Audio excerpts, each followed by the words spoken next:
Hello students, welcome back to this channel. If this is your first time here, please don't forget to like and subscribe for more lessons. And if you want the notes and question answers of this chapter, I have left the link of that video also in the description so that you can check it out. So today we are going to cover the chapter Political Formations in the 18th Century. So I'm going to explain this whole chapter to you so that you can understand it better. So let's get started. So I'm going to parallelly use another Word document to explain to you, to draw a flow chart and explain to you how the whole Mughal rule went by, so that later on you can understand better and revise better. So first, we're going to be talking about what we call as the later Mughals. So later Mughals were the successor of Aurangzeb. So Aurangzeb was said to be the last powerful Mughal ruler, because after him, whatever his successors, all of them were really weak and they had a lot of faults and loopholes within them and their policies, and hence could not keep the Mughal rule strong, so it later declined. So we're going to understand what happened, how it happened, and what led to the ultimate demise of the Mughal rule. So let's get started. Okay, so you see Aurangzeb.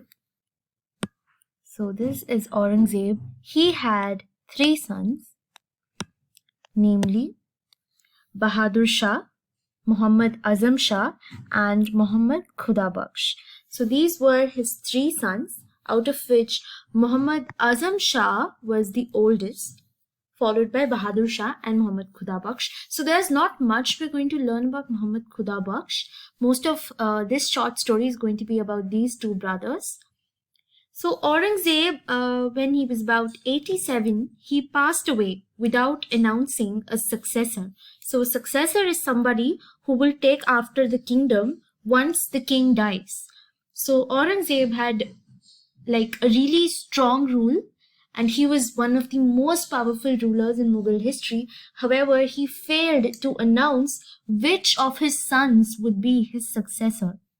So after he passed away, there was a bit of a confusion as to who will take over the Mughal rule from here.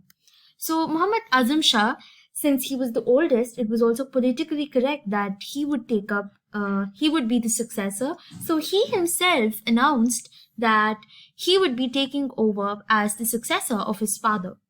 However, this did not go well with Bahadur Shah, who was not the oldest, but he equally wanted to be the successor. So what Bahadur Shah did was that he battled with his own brother and defeated him in battle and finally became the king. So initially, Muhammad Azam Shah had taken over. However, he was defeated in battle by his brother Bahadur Shah, and finally Bahadur Shah became the king. So here let's read. Bahadur Shah I ruled from 1707 to 1712. So it was not a really long period, because his father and his ancestors, they reigned for a lot of time, but Bahadur Shah ruled only for 5 years, which is actually very less. So in this period, he warred and he battled with many different clans like the Rajputs, the Marathas, and the Sikhs. And he was later on succeeded by Jahandar Shah. So let us make a timeline of sorts so that we can revise at the end. So the first one to rule was Bahadur Shah, and his successor was Jahandar Shah. So Bahadur Shah had ruled for about 5 years,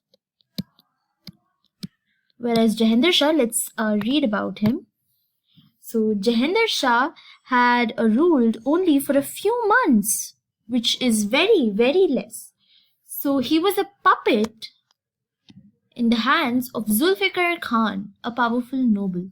So let us read about nobles and what is this puppet ruler system. So Jahandar Shah had ruled only for 5 months, and he was a puppet ruler in the hands of Zulfikar Khan, who was a powerful noble. So nobles are those people who are extremely rich and are privileged, and they are in the upper class society. So at that time, Zulfikar Khan was a very, very powerful noble. I'm sure you understand the meaning of this term.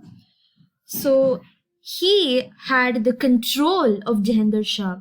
So even though Jahandar Shah was the king, he had to follow, he had to do what Zulfikar Khan made him do. So basically he was like the puppet. You know, we play with puppets, right?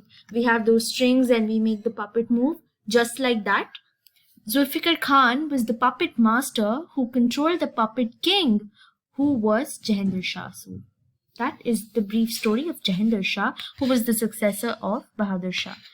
So after Jahandar Shah came a ruler whose name was Farrukh Sher. So he was also just a puppet ruler. He was a ruler only in name. He was being controlled by the Syed brothers, Abdullah Khan Baraha and Hussein Ali Khan Baraha. So after Jahandar Shah came Farrukh Sher, who was a puppet in the hands of the Syed brothers. So these Syed brothers were also extremely powerful, and this time these were the people who controlled Farrukh Sher, who was the successor of Jahandar Shah. So these were the people who actually chose who was to be the next king. So the amount of power that these Syed brothers had, they could actually choose who would be the next ruler. So they were also called as the kingmakers. See, they made the king, they chose the king. So that is how powerful they were. So later on in 1719, they removed Farrukh Sher from the throne. So if they were as powerful, they could make a king or they could remove the king also. So they removed Farrukh Sher whenever they wanted. So in 1719, they took him off the throne, and within a year, and they placed and removed two more rulers. So they would remove rulers whenever they thought that they were not doing what they wanted. If the ruler was retaliating, saying that he doesn't want to follow them, they would simply remove the ruler from the throne. So they were extremely powerful. They could do all of that. So in 1720, they made Muhammad Shah the emperor. So after this came Muhammad Shah. So the Syed brothers in 1720 made Muhammad the Shah the emperor. However, Muhammad Shah gave them a twist. So what he did was, let us read it. So Muhammad Shah stripped Syed brothers of their power. So he took off the Syed brothers' power. Actually, the king could do that because he was the king, right? But till now, everybody was weak. All the rulers, whoever were removed, like Farrukh Sher, they were all not really strong. So they did what Muhammad Shah wanted. What the kingmakers, that is the Syed brothers, wanted. However, Muhammad Shah, he took off the Syed brothers' power, and he did not want to be a puppet under them. So he took their power off. But he also did not try to strengthen the empire. So see, by now, with so many puppet rulers and these nobles acting for their own selfish reasons, the kingdom, the empire, the Mughal empire had become extremely weak. However, Muhammad Shah had now taken off these puppet ruler system. He could have strengthened the kingdom, but he didn't do it because of unknown reasons, but he didn't do it.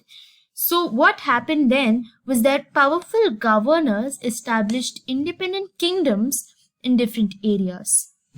So what is the meaning of this? So see, now in a Mughal court, there are many powerful governors, like advisors to the king. So what these Mughal rulers, especially Muhammad Shah, what they did was that they gave these governors, designated them to govern different places in their kingdom. So see, it's just like in present day, we have one prime minister and we have chief ministers for different states, right? Because the prime minister alone cannot look after all the state's problems, right? Because that would not be practical.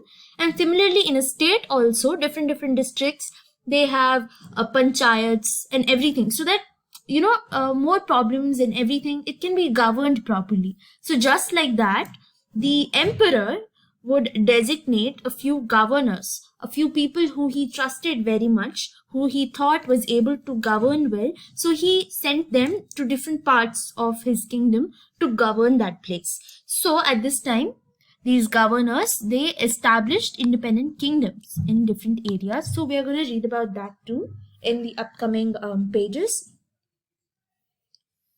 So at the end, when Muhammad Shah's rule ended in 1748, the Mughal Empire existed only in name.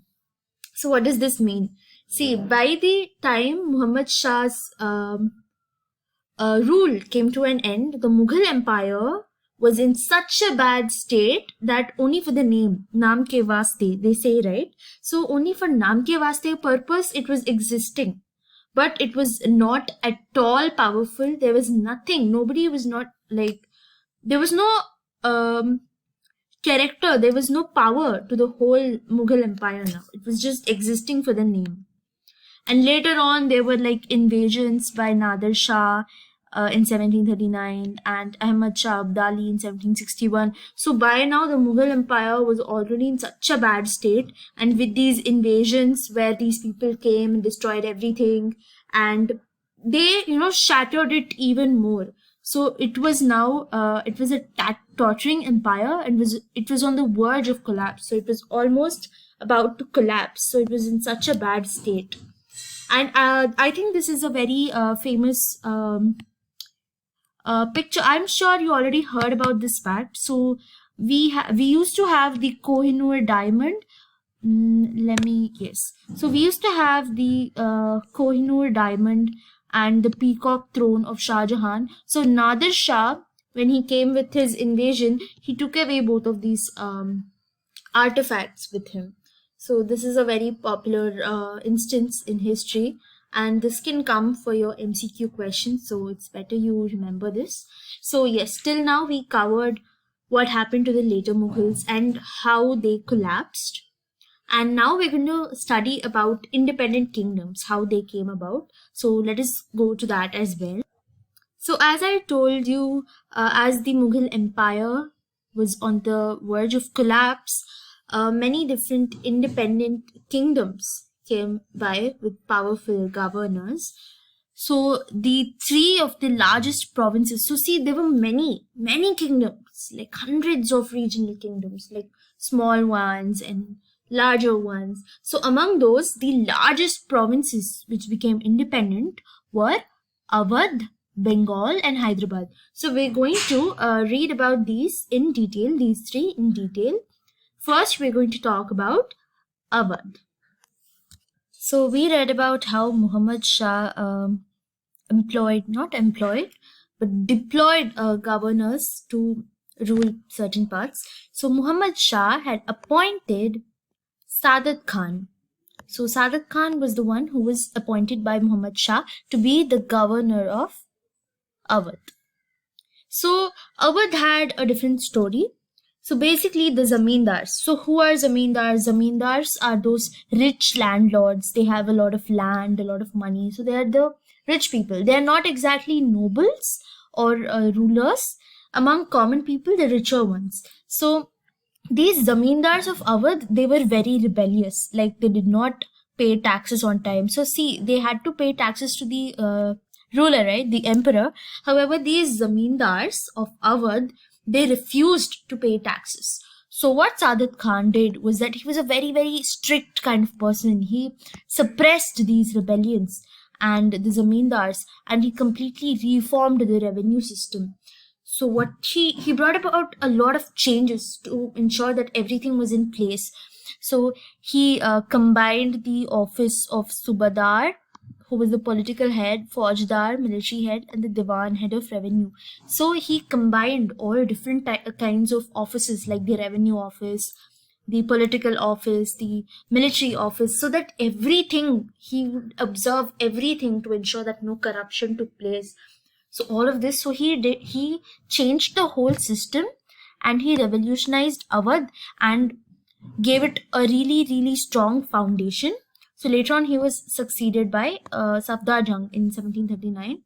So Sadat Khan and his successors virtually ruled Awadh as independent rulers. and they provided excellent administration, and Lucknow became their capital, which was a major center of art and culture.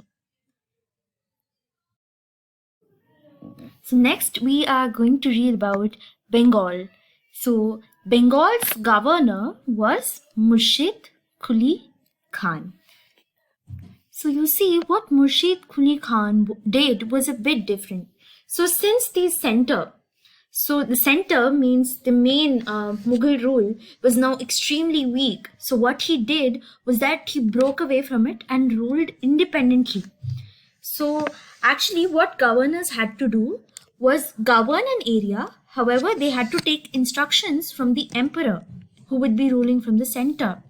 However, since the center was now weak, he seized all the power for himself and began to rule independently.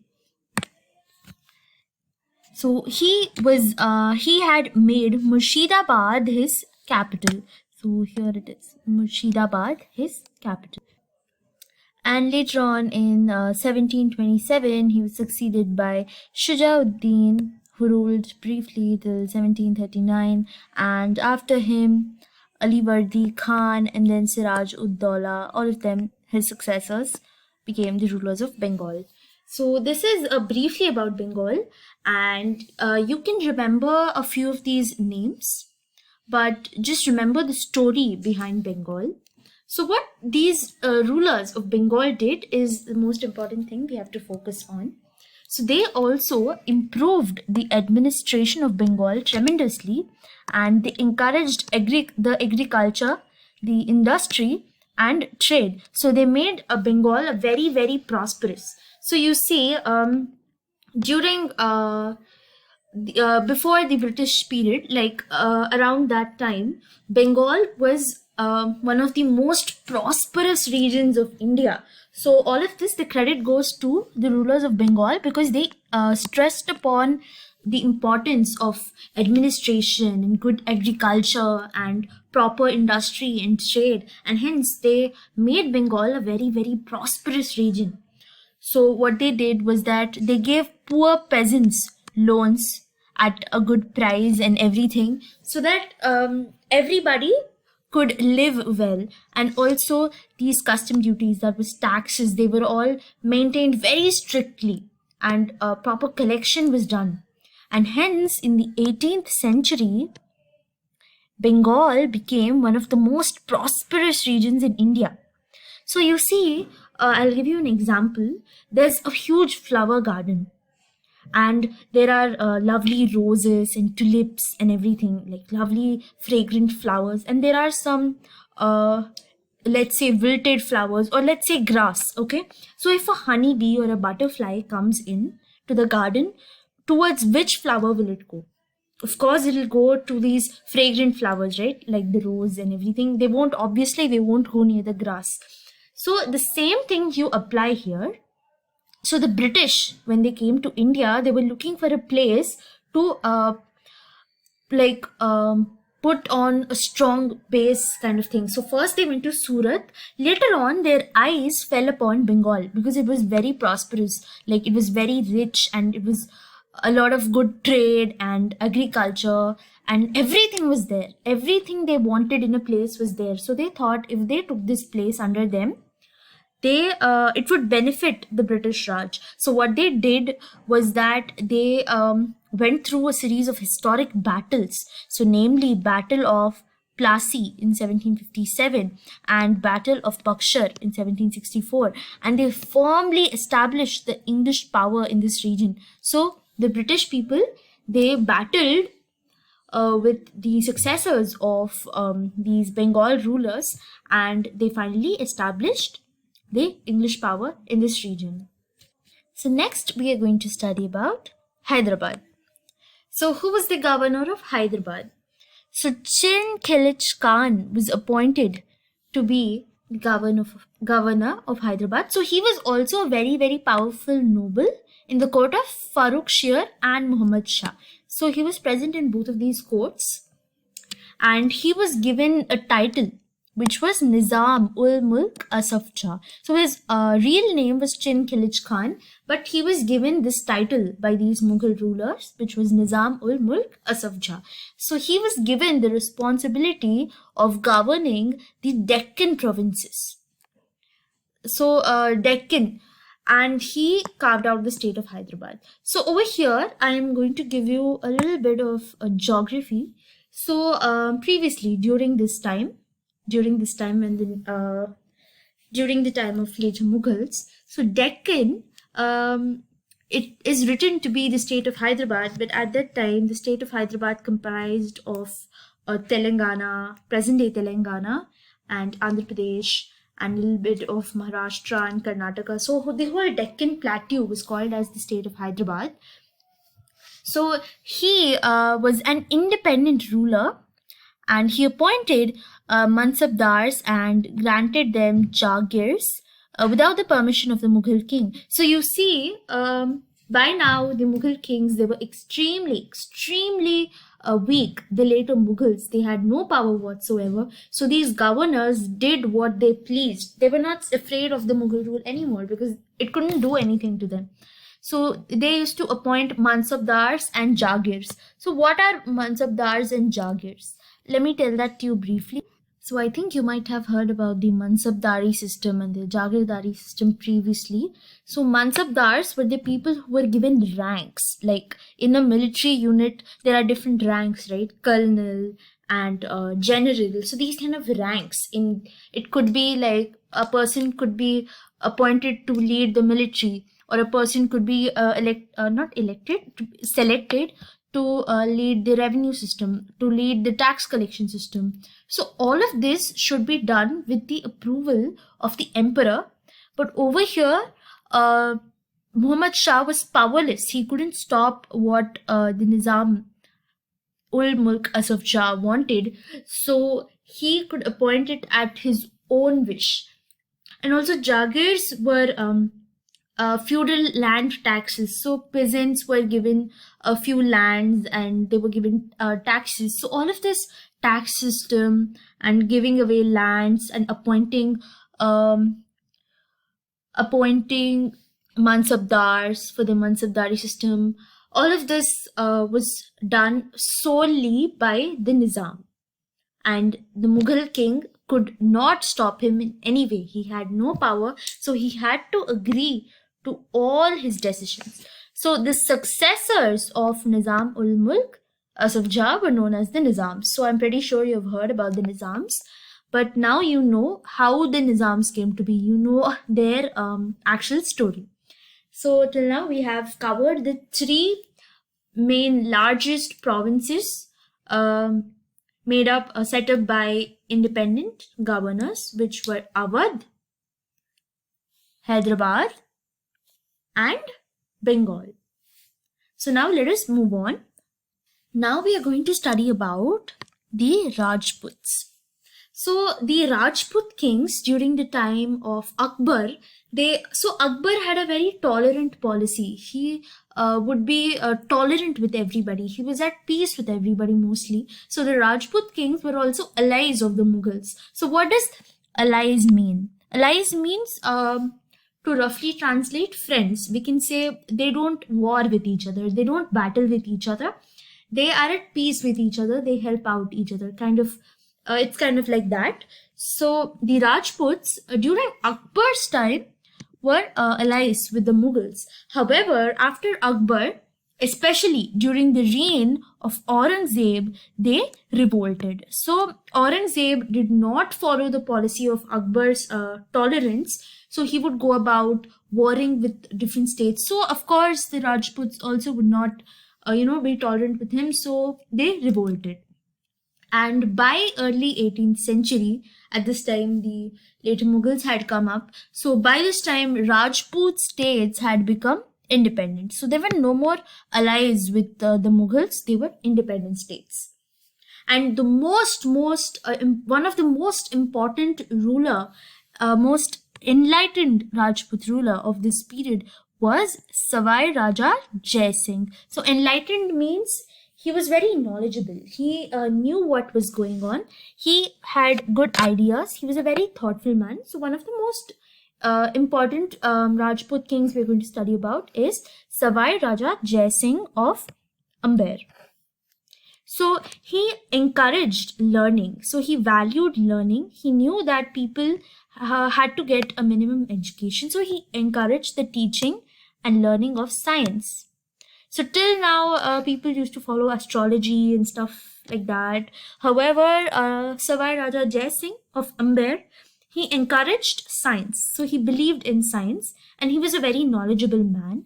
So he also founded the city of Jaipur and made it his capital. So Savai Raja Jai Singh, he founded the city of Jaipur and he made it his capital. He was also extremely interested in astronomy and built many observatories. So he was a very, very knowledgeable man. And a fun fact right here is Raja Jai Singh was only 11 years old when he became the king. Oh my god. So he was only 11 years old. I think most of the students right now who are watching this video, I think you all are also about 11 to 12 years old. So Raja Jai Singh became a king when he was 11 years old. So I think that is a very, very huge thing, and he had a lot of responsibilities. And Aurangzeb gave him the title of Savai, which means 1¼ times more of a man. So Aurangzeb gave that title to Raja Jai Singh. And yes, Raja Jai Singh certainly was very enlightened and he was a great ruler. And next we're going to study about the Punjab, the state of Punjab under the Sikhs. So let us learn about that as well. So the Sikhs became a strong political and military force under Guru Gobind Singh. So Guru Gobind Singh is a very famous figure. I'm sure you've already heard about him. So he was the 10th Sikh Guru and he was a very, very influential figure. He was a warrior, he was a poet.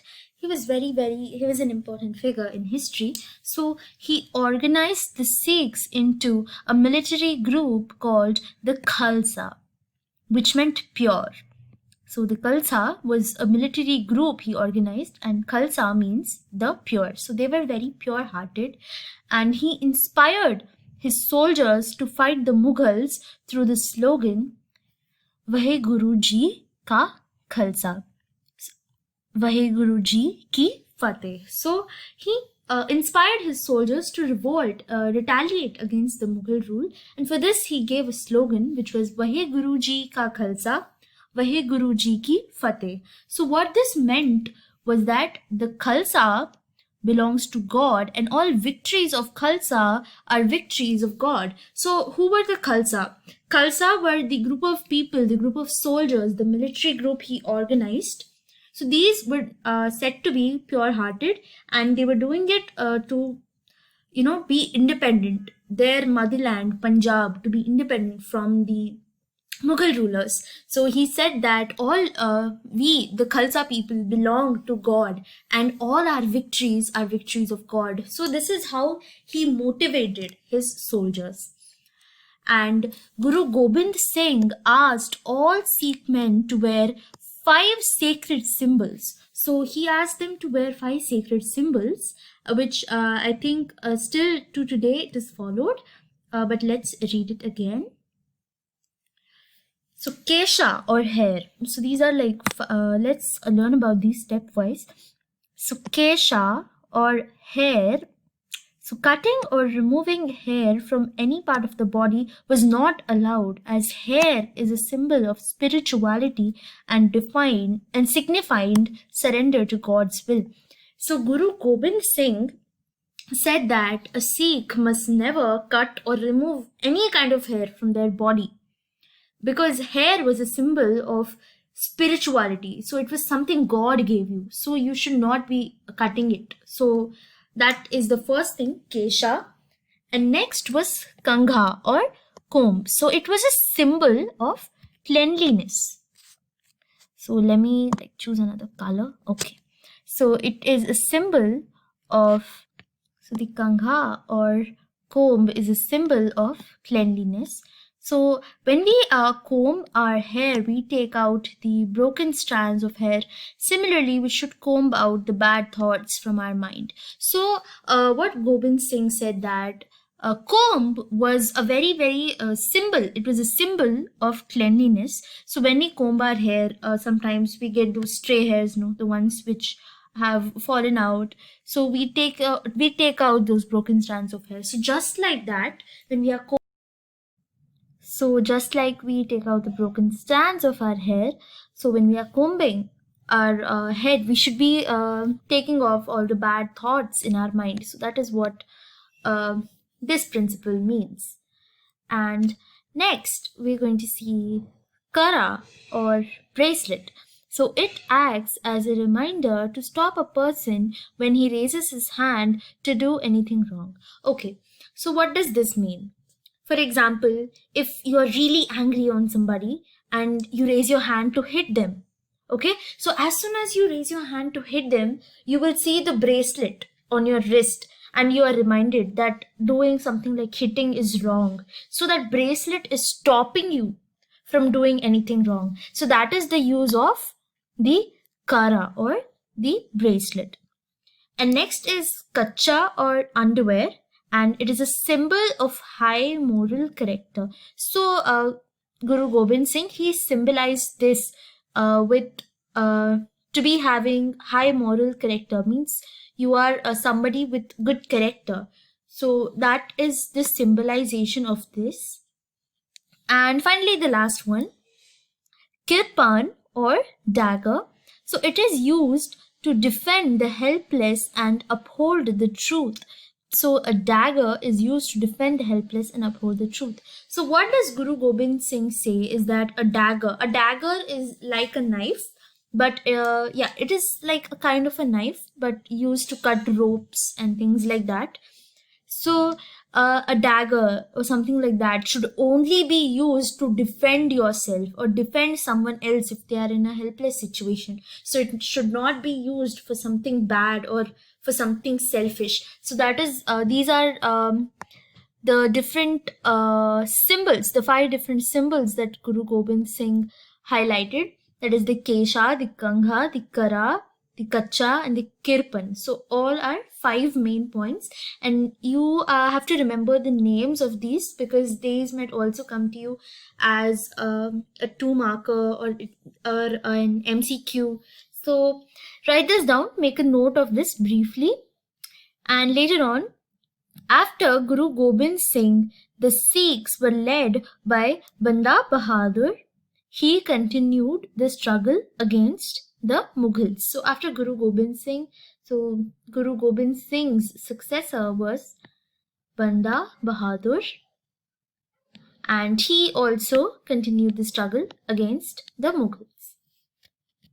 So all of this happened in the first half of the 18th century. So now let us read about what happened in the latter half. So in the second half of the 18th century, the Sikhs formed 12 political groups called Missals. So Missals is the key point here.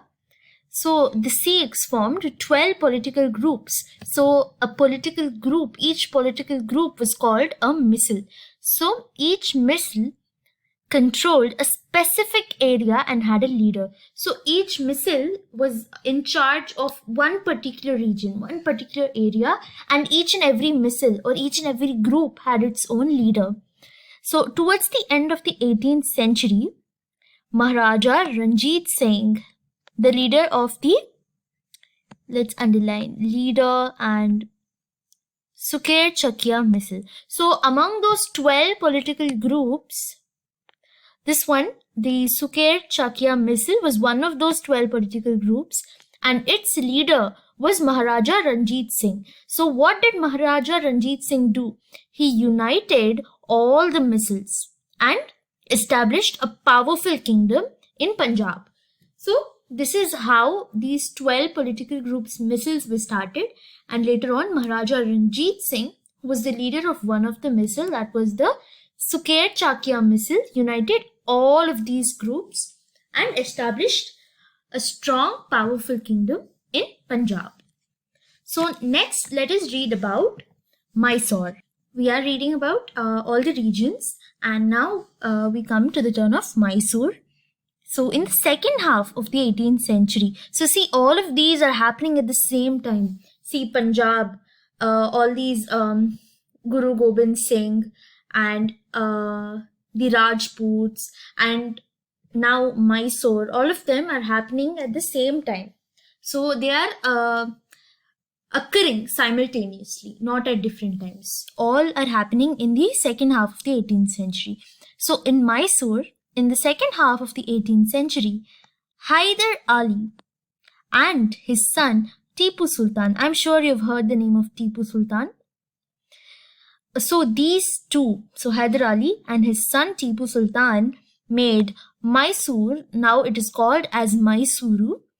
It's a very, very powerful kingdom. So these two people were like the key role players in making Mysore extremely powerful. So Tipu was known as the Tiger of Mysore. So remember this. This can come to you as a multiple choice. What was Tipu Sultan's nickname? It was Tiger of Mysore. So both Hyder Ali and Tipu modernized the army and introduced new efficient weapons. So they made a new modern army and they introduced new and efficient weapons. So they strengthened their army a lot. And they also took the help of the French people. Hyder Ali established a modern arsenal at Dindigul. Okay, so let's go back into history a bit. So the first people to arrive to India were the Dutch people. And then Britishers and the Spaniards and the French, all of them came. So different regions were allies with different people. Like, see, Bengal, Britishers were there. And Surat, I believe, Portuguese were there. So at some places Portuguese, some places French. And so in this case, the French were allies with Mysore. So Mysore was a state which was allies with French. So you could, basically, they got along well the most. And with the help of the French people, Hyder Ali established a modern arsenal at Dindigul. Now, what does arsenal mean? So an arsenal is a place where military equipments like guns, gunpowder, all of them are stored. So he established a modern arsenal at Dindigul.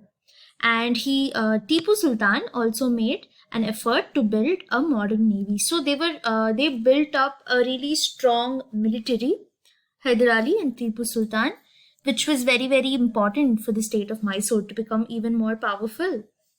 And later on, both the father and son fought against the British, and Hyder Ali defeated them in the first Anglo-Mysore War. So they actually succeeded in defeating the British also. Tipu Sultan, however, died fighting the British during the Fourth Anglo-Mysore War. So this is a brief history about Mysore and its important rulers Tipu Sultan and his father Hyder Ali, who played a crucial role in making Mysore a very, very strong and powerful kingdom. Now let us read about the Marathas. So the Marathas had a very, very humble origin. Like, they were not born into noble families. Like, they were not born into these ruling families. So till the early 17th century, they were minor chieftains serving in different kingdoms of Ahmednagar, Bijapur, and Golconda. So these were like military chiefs, and they had to basically obey the king's orders. However, later on, when these kingdoms became weak, the Marathas declared themselves to be independent. And who was the man who was responsible to carve out a very powerful kingdom of the Marathas? He was Shivaji. So I'm sure all of us have heard about Shivaji. Let us learn about his journey and how he strengthened the Marathas to become one of the most powerful clans of all time. So Shivaji Bhosle.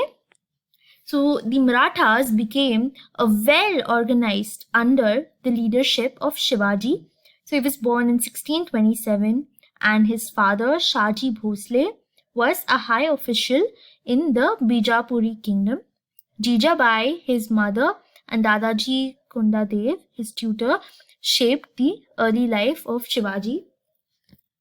So this paragraph tells you a little bit about his childhood and how how he grew up. I think his parents and his tutor were really influential in his life, which shaped him to be what he was. So, early successes. Shivaji dreamt of establishing a large empire. While still young, he put together a small army. Using guerrilla warfare, he captured many forts near Pune. So, even though Shivaji was young, right from his childhood, let's say teenage days, he had a dream of establishing a large empire. So, at that time itself, he put together fellow people and made up a small army, and his main technique was guerrilla warfare. So what does guerrilla warfare mean? So guerrilla warfare is about attacking somebody suddenly, like without proper notice. So usually wars are done with notices, like one kingdom sends another kingdom a notice that they want to war with them. So if you don't do that and attack suddenly, that is called as guerrilla warfare. And using this technique, he captured many forts near Pune. And next, war with Bijapur. So the growing power of Shivaji alarmed the king of Bijapur. He sent an army under Afzal Khan to crush the Marathas. However, Shivaji killed Afzal Khan and defeated the Bijapuri army.